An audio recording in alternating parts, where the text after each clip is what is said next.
Hey guys, welcome back to Old School Arctic Cats. Today is all about the FIRECAT, the snowmobile that ushered in years of performance and dominance across all platforms for Arctic Cat. Roll clip.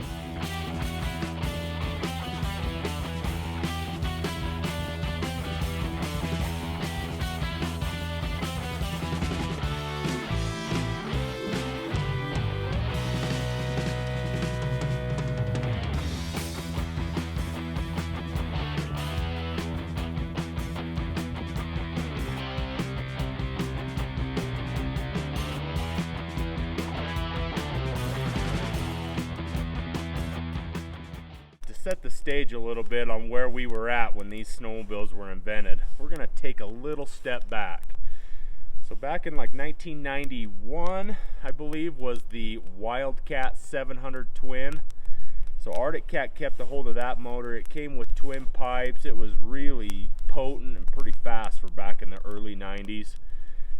Well, in 1997, Polaris came out with the RMK 700. That was really starting to dominate and change where snowmobiles were starting to go.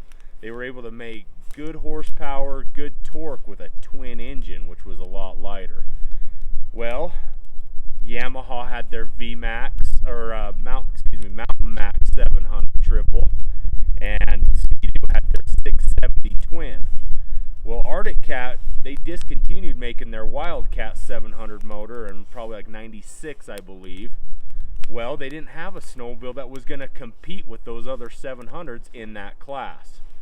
Well, for Arctic Cat to be competitive, and they didn't want to, they were still, we don't know what to really do or what they had going on.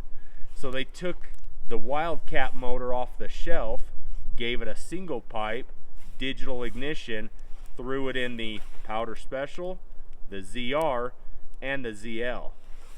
Well, they looked really good and they had good suspension and good tracks on them, but the motor was lacking. It was a piston port induction. It just didn't have quite the hype or the performance as its competitors. So Arctic Cat was kind of trailing behind. Well, they were going to change all of that. They're like, no, we're not going to lose. That's just not Arctic Cat's way. We don't ever settle for anything. So Arctic Cat in 2002 came out with their ZR 440. Now this was a whole new chassis, whole new suspension, whole new track, crazy looking headlights, completely innovative. They were able to kick 99 horsepower out of that motor, out of a 440. But there was a limited build. There was only 500 of those made. It was a snowcross sled and cross-country sled. But out in the West, people were starting to take that chassis and starting to put a little longer track on them and more traction aid and different things, because it was so light and so potent. It was actually pretty competitive on the Remshaw circuit out here in the West. And that's where we come up with the FIRECAT. So that was in 2002 is when that ZR 440 came out. 2003, Arctic Cat came out with the FIRECAT 700 and the FIRECAT 500. Completely new chassis than anybody's ever seen before.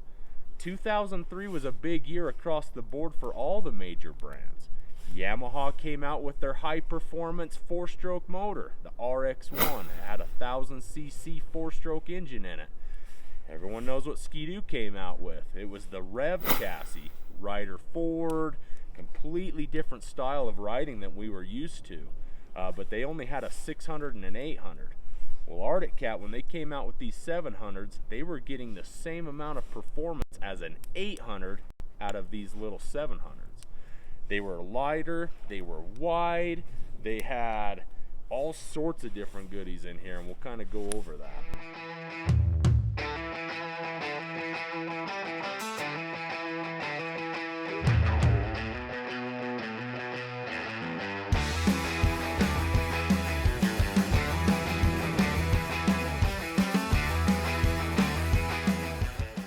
Let's start from the back and move our way forward. Arctic Cat wanted to save some weight. They ended up going from a 15-inch wide track down to a 13.5-inch track. More track speed, less weight means better power. they had a 128-inch, 1-inch tall lug for all the trail riding. This was a trail performance snowmobile. Out here in the West, we obviously started getting some snowmobiles that had all that same feature, but they were extended. This one actually has a 151 track, and I believe it's a 2-inch tall lug. The 04 over here, it's got a 144. It's the extended version, and these came from FIRECAT. All these extensions, they extended the tunnel, extended the rails, everything came from FIRECAT that way. So moving forward was the seat and gas tank design. The seats got a lot narrower. They weren't so wide and so plush. They were a little more, they wanted to really dial in the center of gravity on these snowmobiles for better cornering. They wanted to go low and wide. So they gave us a little narrower seat, lighter seat. They had a bigger gas tank. They had a monstrous fuel opening for these, so you could reach your arm in, and that's how you would pull out the fuel pump out of these, is through this gas cap. So that was pretty interesting. The handlebars, they gave us a lot narrower and a lot more high performance handlebars for cornering and different things, and they saved a lot of weight. They didn't have the big bulky pads and stuff on them like they did on the powder specials. They wanted to go lean, and the switches got a little simpler. And the really cool thing on this FIRECAT is the way you turn the high beam and low beam off is you actually flick the brake lever forward. That engages the high beam and low beam, so that was a really cool feature. Another thing, you guys, that came with this was the evolution of the speedometer and tachometer. Instead of having individual gauges, it came with one big cluster right here, which is really cool. They had the option of switching between digital readout on the RPMs or digital readout on the miles per hour. You could switch back and forth. The speedometer, FIRECAT always only went to 100 miles an hour. Now it goes all the way to 160 miles an hour. We really wanted to see how fast we could get going on these. Now, if you guys have never seen a FIRECAT before, they are super recognizable because of their unique shape of their hood on this new chassis. It had kind of like this nose cone piece on the front, the double headlights. They kind of look like cat eyes that looked really cool. But everything was purposely built for this engine that's in these snowmobiles. This Air Force induction, we'll get a little bit deeper into that when I show you the motor.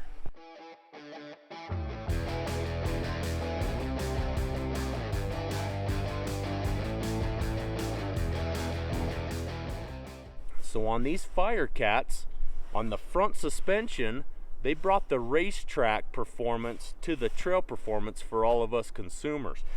Wide front end, 43 inches wide, extremely good travel. They could soak up bumps and mobiles and everything, because if it was good enough for the racetrack, it was good enough for our trails. Now the part that shook the 700 class forever, this new lay-down design of this motor. Never been seen before. They were able to take the engine and they gave it a little bit of a tilt back. The cylinders weren't vertical, they were more slanted. And the intake was on the same side as the exhaust. Then the exhaust came out and around and exited out the side. But because these throttle bodies are right in the front of the motor, they were able to integrate the hood to be able to snorkel in as much air as they could to jam into those throttle bodies and give this thing the maximum amount of power it could. Again, this thing was creating 140 horsepower. Most 800s back then were only around 140 horsepower, and they were probably 20 or 30 pounds heavier. So at this point, snowmobiling was really starting to turn the corner. Yamaha started going with a high-performance four-stroke engine. They came out with the RX-1. It was a 1,000cc bullet bike motor, essentially, and they ended up putting A-arms on that snowmobile as well. They were starting to fade away from the trailing arms. Ski-Doo had a big snowmobile that came out in 2003, the Rev. It was an 800 and a 600.